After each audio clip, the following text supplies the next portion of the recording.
I love all gay men. I don't give a fuck what you are. And yeah, we talk about trannies, we goof, we have a good time.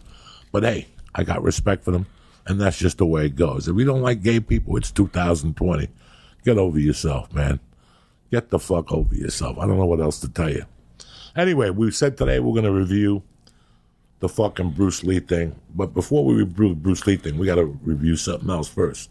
But before we do that, we got to spark a fucking number out of respect. It's Wednesday morning. It's 100 fucking degrees. I'm headed to the beach today. You know what I'm saying? Oh, yeah? Yeah, that's it. Why are we fucking around? It's beach weather. Fish and chips, put a blanket down, go in the ocean, get some fucking water, Corona. There's got to be some form of Corona in the fucking water. Yeah, why not, bro? What? The kids got no fucking school. What am I going to do? There's no camp. You want me to sit around here? I don't like watching myself. I do not watch, like, this is lead up to Bruce Lee. I do not like watching myself on tape. But a couple weeks ago, when we were going to go back to, I thought I was going to work last week, June 4th and 5th, without even thinking about it, I one night got high and started looking at, out of everything, what I feel is the best work I've ever done, which is Ari's show. This is not happening. This is not happening. You know, I started watching the clips from there. I'd never seen the latest one I did, Roy Wood. I'd never even seen watched it? No, I'd never watched that one. When I clicked onto it, I realized there's a bunch of people reviewing those. So I started watching some of the reviews, and I was like, wow, I didn't think that was powerful enough. I didn't think that would throw somebody off like it did, and blah, blah, blah, blah, blah, blah. But I watched my tapes, and the one I really paid attention to, the one that really fucked with me the most was me beating up the nun. The thing about me beating up the nun, dog, it was such a fucked up experience. It was like many of my experiences that I forgot all about. For years, I had carried that thought. I never even thought about it. I don't know. I mean, it's something that you do that you're not proud of, and you just move on with your life. And when all this process started of writing a book 8 years ago and shit, I asked myself, why when I was in Boulder in 89 and I was confused after prison, why did I have to make my confirmation? I was like, I got confirmed when I was 29 years old or 30 years old. Why did I do that? I was like, why didn't I get confirmed when I was a young kid? And I kept thinking about it. I'm like, oh my God, that's right. I was supposed to make my confirmation at Sacred Heart, but before the 5th grade, after the 5th grade, I think you make your confirmation in the 6th grade. I got thrown out in the 5th grade, so all that shit went down the tubes. So it's like your bar mitzvah. I was going to say, it sounds like similar a bar to mitzvah. that. Yeah. So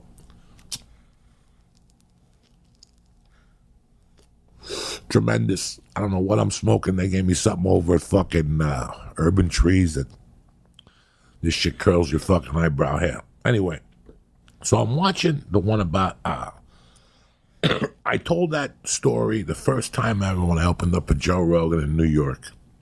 I just came out a la fresco with it and told this, I wrapped the material around it and told the story to the best of my ability. And it related because most of the audience was probably 64% Catholic, and they've heard these stories from their parents. So I didn't really think nothing of it. I just thought it was a joke. And after I did like the first two, this is not happening, Ari pulled me aside one day like the man that he is, and he goes, hey, can I talk to you about something?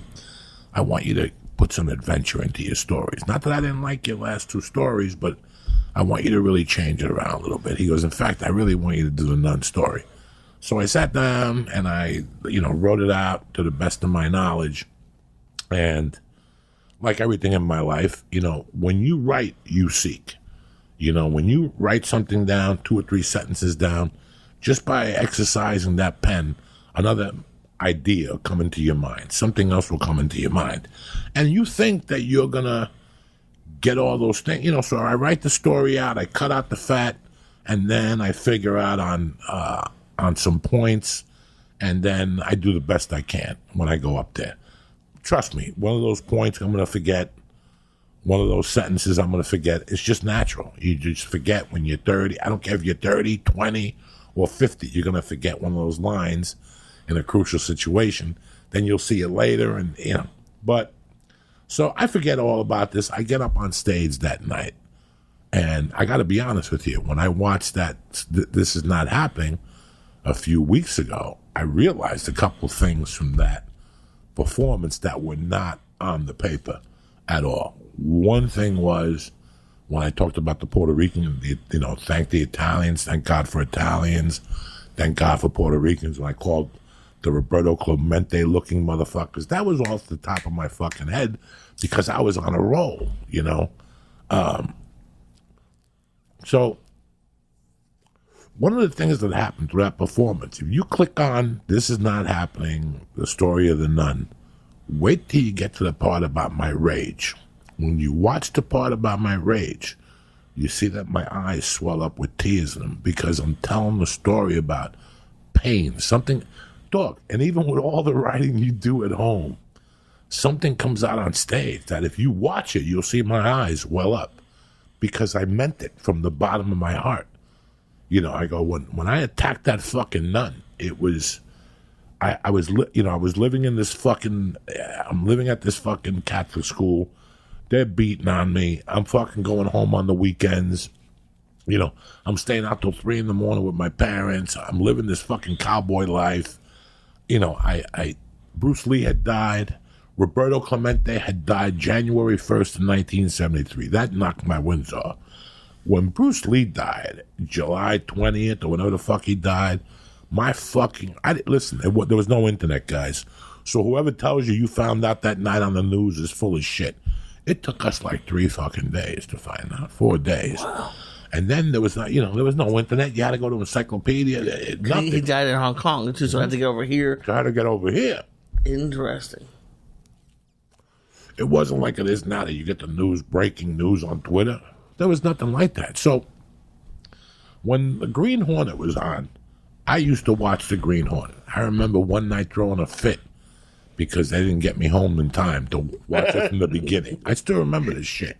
I can't tell you what episodes. I didn't look it up. I can't tell you how many episodes they shot. It wasn't on for a long time.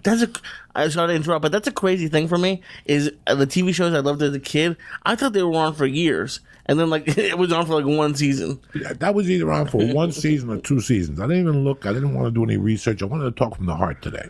I didn't look. I didn't do any fucking research. Nothing. I just wanted to talk to you people from what I had my memories. We're going in like fucking Marines. You understand me? Welcome to church, motherfucker.